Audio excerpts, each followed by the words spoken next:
नाव माझ्या मिस्टरांचं नाव प्रवीण दिलीप शिंदे। परवा शनिवारी ते रात्री घरातनं जेवून निघाले 9 वाजता। मला 7:30 एक पावणे 8च्या दरम्यान त्यांचा फोन आला, मला अंड खायचे, मला पैसे दे। मी पैसे दिले, अंडी घेऊन आले। घरात येऊन स्वतःच आमलेट वगैरे केलं, जेवले 9 वाजता आणि घराच्या बाहेर गेले। सांगितलं दरवाजा उघडा, झोपायला येतो। मी आईला सांगितलं आणि दरवाजा उघडा ठेवून मी येईन। आणि नंतर मी 10:30ला त्यांना फोन लावायला गेली तर फोन स्विच ऑफ येत होता। म्हणून रात्रभर मला वाटलं ते घरी आले असतील, कारण का मी आईकडे गेली होती माझ्या माहेरी।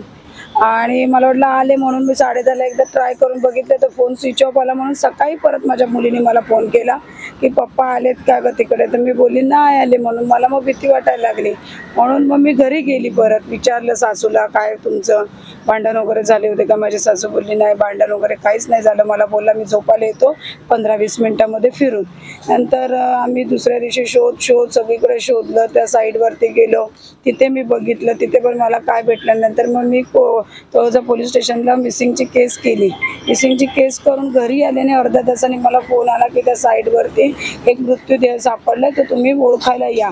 मी न जाता माझे आर्यन बिल्डरच्या इथे ती साईड चालू। हा, कुठे साईड चालू आहे? साईड तिथे आपलं तळघोट कॅम्पलाच, आमच्या घराच्या मागेच तिथे। ते तिथे जॉबला वगैरे कशालाच जात नव्हते। मग तिथे कसं गेले मी वॉचमॅनला विचारलं, पण तो वॉचमॅन मला बोलला 5व्या माळ्यावर तुम्ही जाऊन बघा। पण मी अख्खे माळे शोधले, 2-3 वेळा बिल्डिंग शोधल्या, मला ते काही दिसले नाही।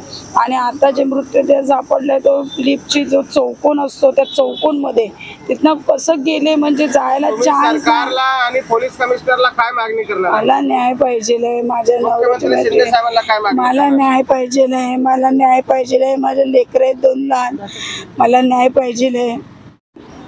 मला लवकरात लवकर न्याय भेटला पाहिजे। बिल्डरला लवकरात लवकर त्यांनी अटक केलं पाहिजे सरकारने, आणि सरकारने काय तो मला न्याय द्यायचा आहे। सरकारला माझी लय नम्रतेची विनंती आहे, मला न्याय पाहिजे, मला न्याय पाहिजे। माझ्या नवऱ्याने असं करू शकणार नाही, आत्महत्या केलेली नाही त्याने, कोणीतरी मर्डरच केलेली माझ्या नवऱ्याची। एवढी याच्यातनं होऊ शकत नाही। के पास सीसीटीवी नहीं है, तो वहाँ पे उनका ये काम था बिल्डर का कि वहाँ सीसी कैमरा लगाना चाहिए था, क्योंकि उनका इतना माल रहता सब कुछ। अच्छा, वो बंदा वहाँ काम नहीं करता है, फिर वो बंदा वहाँ क्यों गया? आर्यंत बिल्डर है वो।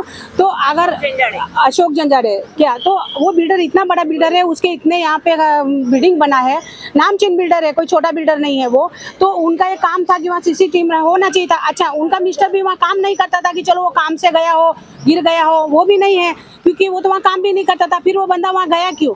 इसका मतलब उसको बुलाया गया और उसको मारा गया। ये साफ चीज दिखती है कि वो मर्डर है, और ये इंसाफ मिलना ही चाहिए, और सरकार ये इंसाफ देना ही चाहिए। और ये मांग करना चाहिए कि ये लेडीज को इंसाफ मिलना चाहिए, और आर्यन बिल्डर को अरेस्ट करना चाहिए, और न्याय चाहिए। मैनेज कुछ सब मैनेज हो रहा है, ये हमको शक हो रहा है, और हम चाहते हैं कि ये लेडीज को इंसाफ मिले। कारवाईची मागणी म्हणजे ही माझी भाची आहे आणि ऑफ झाले ते माझे जावई आहेत। तर माझी एवढीच मागणी आहे की म्हणजे न्याय तिला शिंदे सरकारने माझ्या भाचीला न्याय द्यावा, बस, बाकी काय नाही। आणि एक तिथे कामाला नसताना ते तिथे गेले, आणि गेले पण वॉचमॅन तिथे सिक्युरिटी गार्ड होते, त्यांनी वरती सोडलं कसं न ओळखता, आणि सोडलं ते 5व्या माळ्यावर डायरेक्ट का जा बोलले? आणि तुम्ही इन्क्वायरी का नाही केली की वरती हा माणूस खाली आलाय की नाही? मग हे हत्याच आहे, हे आम्हाला पण माहिती हत्या आहे, कारण हे कोणाच्या बसण्या उठण्यात नव्हते। पण ह्याने शिंदे सरकारने आम्हाला न्याय द्यावा, एवढीच आम्हाला मागणी आहे।